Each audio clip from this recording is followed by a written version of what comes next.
Alrighty, another trade recap for February 10th.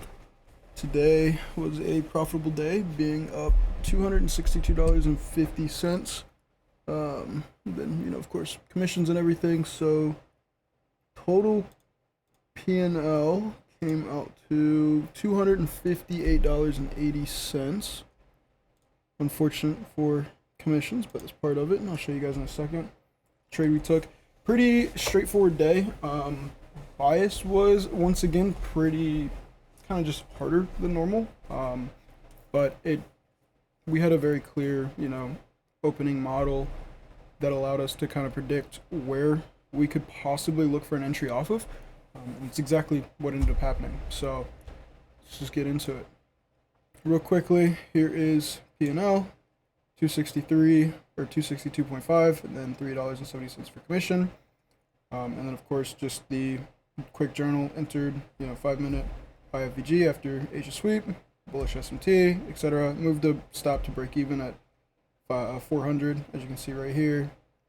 And then took it off due to ES liquidity sweep, which we'll get into in a second.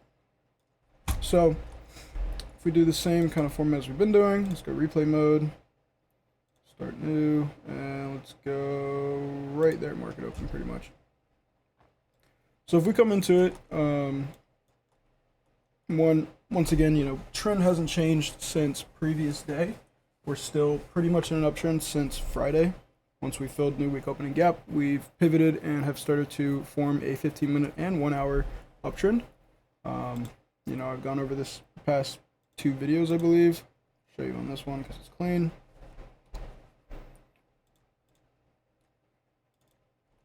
Yeah, so 15-minute uptrend, 1 hour, pretty clear, just continuing trending higher since Friday filled new week opening gap, or down here, Thursday, so forth.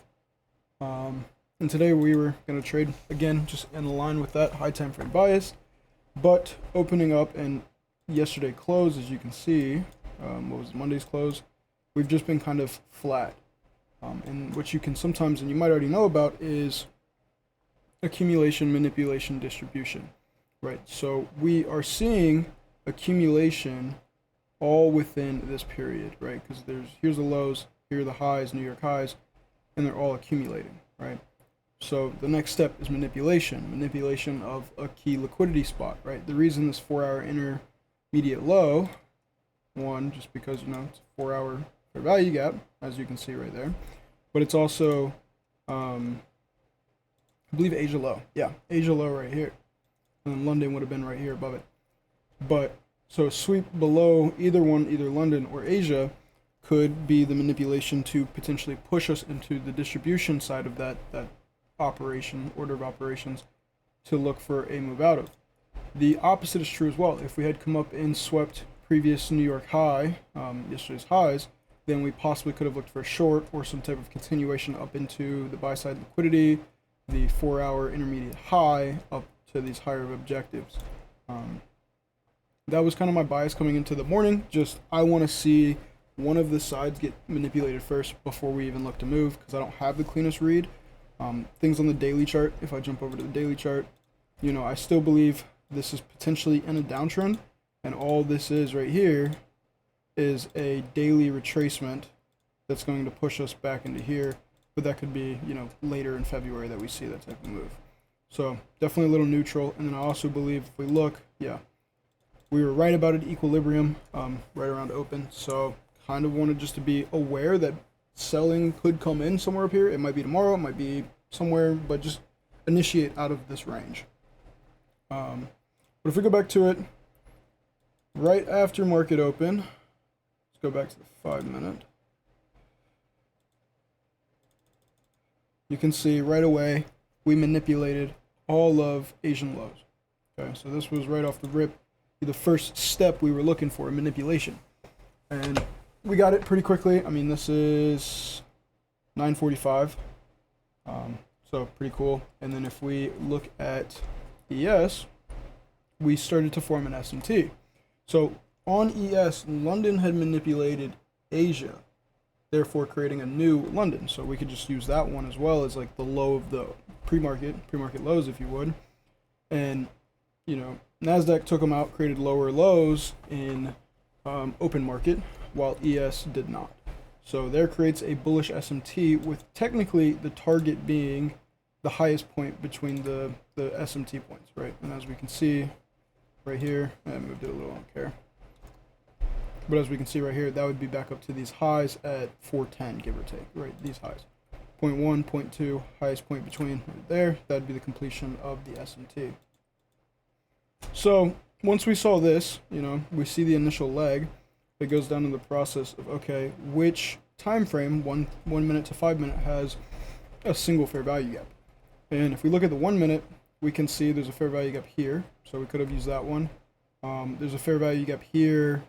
Right, fair value gap there. There's a bunch of fair value gaps in the 1 minute. If we go to the 2 minute, roughly in the same spot as well. We got one right here, and that appears to be the only one.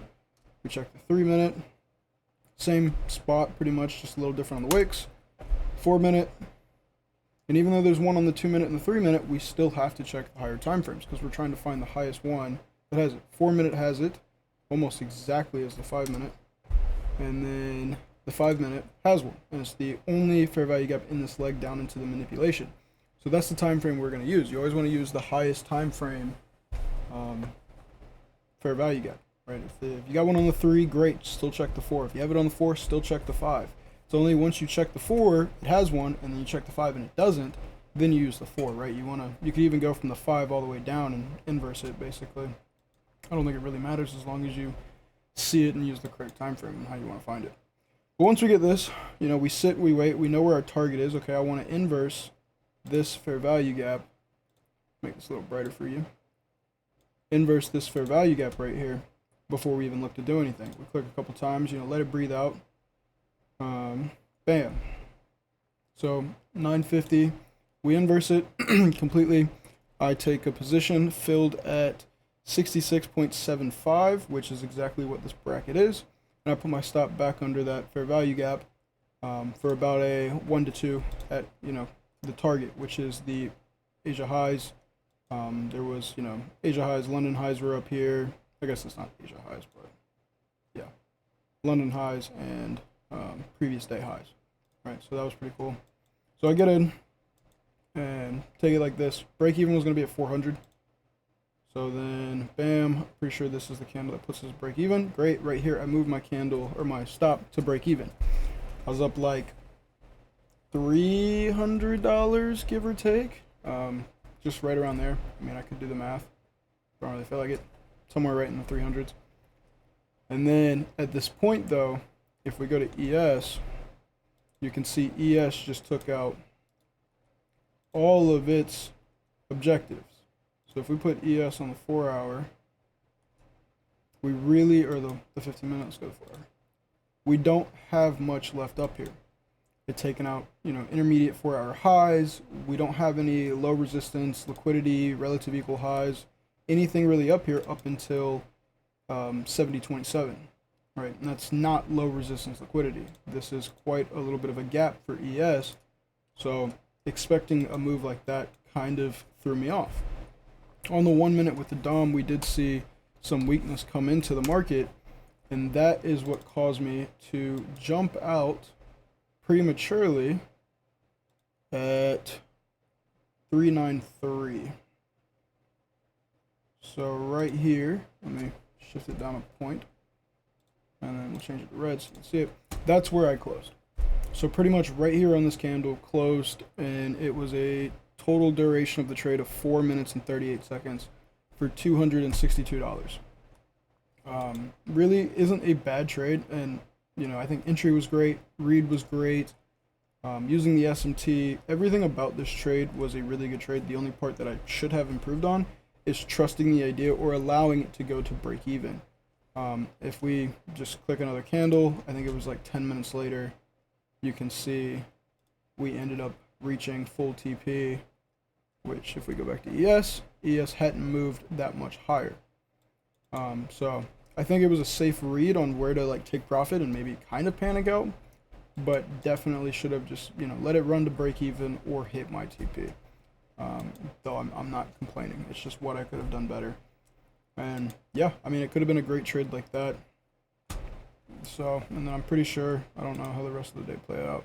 Yeah, we just chop around. Really nothing else going on. Okay, yeah, so really just chop around for the rest of the day. But overall, not a bad trade at all. If we go to the 1 minute, just see the price action. You can see once we gapped up and closed, I mean, the rest was just kind of history until we hit this high, 930 high, and then the 4-hour intermediate high on ES. So read was great, everything was great, just cowered out, which can be improved and is going to be improved. So pretty simple. Again, just to reiterate how you got the read, we came in clearly seeing accumulation, just chop basically. Looking for a manipulation of either chop lows or chop high. Chop lows end up being Asia lows on NASDAQ. Great. We see them get swept out. The manipulation. Accumulation, manipulation. Both check. We have a bullish SMT as an extra confluence there.